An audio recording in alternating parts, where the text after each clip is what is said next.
Bien-aimés de Dieu, que le Seigneur nous bénisse encore. Juste réjouissez-vous en l'Éternel, allouez aux hommes droits. Célébrez l'Éternel, chantez-lui un cantique nouveau, faites retentir vos instruments et vos voix, car la parole de l'Éternel est droite et toutes ses œuvres s'accomplissent avec fidélité. Il aime la justice et la droiture. La bonté de l'Éternel remplit la terre. Alléluia. Bonjour mon frère, bonjour ma soeur, bienvenue dans notre partage quotidien. Que le Seigneur nous bénisse une fois de plus encore.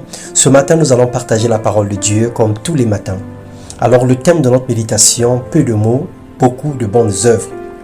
Lorsque nous lisons dans Apocalypse, le chapitre 2, les versets 19 au verset 20, la Bible déclare « Voici ce que dit le Fils de Dieu. Je connais tes œuvres, ton amour, ta foi,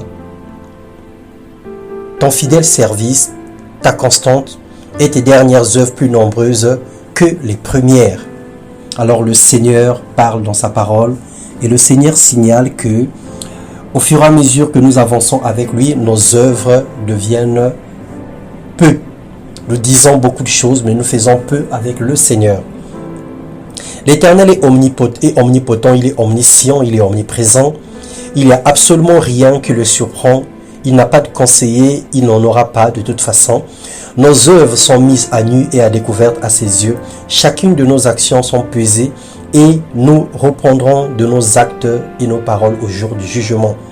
Nos œuvres suivent une courbe, soit elles montent vers le bien ou descendent vers le mal. Et les chiffres sont connus dans le livre de vie, parce que tout ce que nous faisons, le Seigneur en prend note. L'homme bon tire des bonnes œuvres, des bonnes choses de son bon trésor, et l'homme méchant tire des mauvaises choses de son mauvais trésor. Je vous le dis, au jour du jugement, les hommes rendront compte de toutes les paroles vaines qu'ils auront proférées, car par tes paroles tu seras justifié, et par tes paroles tu seras condamné, nous dit Matthieu 12, les versets 35 à 37.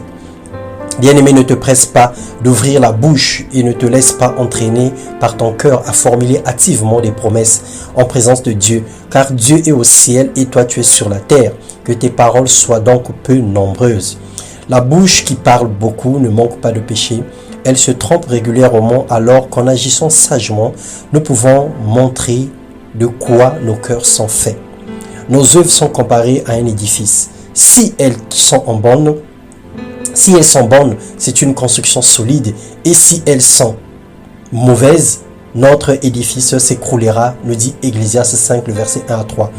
Mais le jour du jugement, il montrera clairement la qualité de l'œuvre de chacun, et la rendra évidente.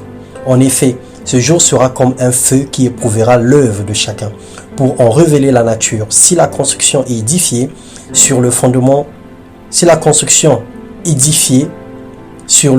résiste à l'épreuve, alors son auteur recevra son salaire.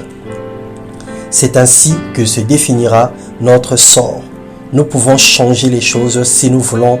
Tout est question de choix. Décide aujourd'hui mon frère, décide ma soeur, de vivre par la foi pour être justifié au dernier jour. Que le Seigneur t'accorde un cœur humble, un cœur plein de douceur, un cœur plein d'humilité pour pouvoir reconnaître tes faiblesses, tes manquements et revenir à lui pour lui dire « Seigneur, j'ai besoin de toi. Seigneur, aide-moi car